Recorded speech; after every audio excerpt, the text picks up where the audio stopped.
식사는 잡섰어? 여러분의 밥을 항상 걱정하는 김프로입니다. 가압상속공제에 관련하여 구독자분들께서 댓글로 질의한 내용이 있어서 제 의견을 말씀드리고자 합니다. 첫 번째 질문인데요.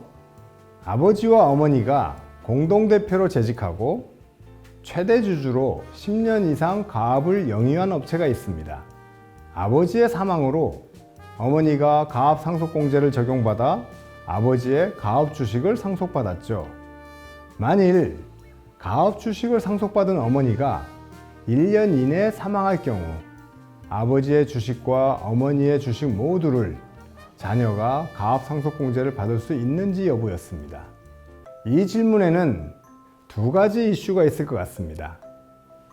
첫 번째, 아버지 사후 가압상속공제를 받은 어머니가 사후관리 요건을 준수하지 못하고 사망 시 상속세 추징 여부.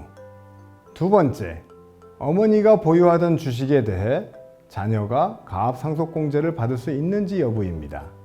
첫 번째 이슈인 사후관리 위반으로 가압상속공제를 받은 주식에 대해 일반 상속세를 추징할 수 있는지에 대한 내용입니다. 상증법 18조의 5항에 의하면 정당한 사유 없이 사후관리 위반을 하면 상속세를 추징한다고 하였고, 상증법 시행령 15조의 8항에 정당한 사유가 열거되어 있습니다. 그 정당한 사유 중 피상속인의 사망으로 인해 자산을 처분하거나 가압에 종사하지 않는 경우는 정당한 사유에 해당된다고 하였습니다. 그리고 피상속인의 사망으로 인해 지분이 감소할 경우 사망한 자의 상속인이 원래 상속인의 지위를 승계하면 정당한 사유로 본다고 하였습니다.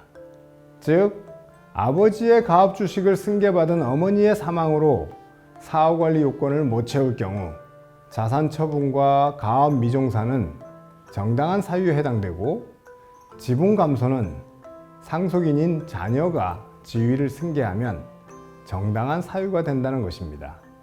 따라서 가압상속공제로 공제받은 가압 주식에 대해서는 추가로 상속세를 납부하지 않아도 될 것입니다.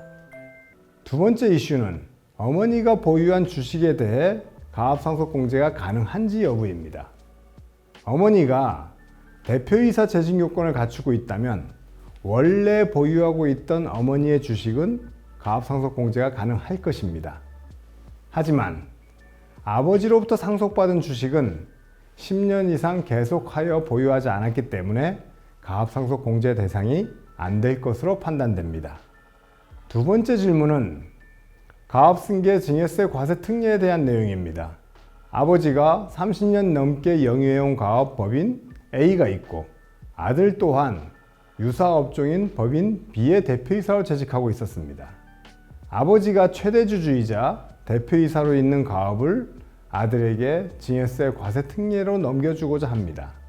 그런데 아버지인 대표님이 아들이 가압 A의 주식을 증여받으면 B의 대표이사직을 사임해야 한다는 얘기를 들었다면서 실제 그러하냐고 문의하셨습니다. 이러한 내용을 담은 국세청 예규를 살펴보겠습니다.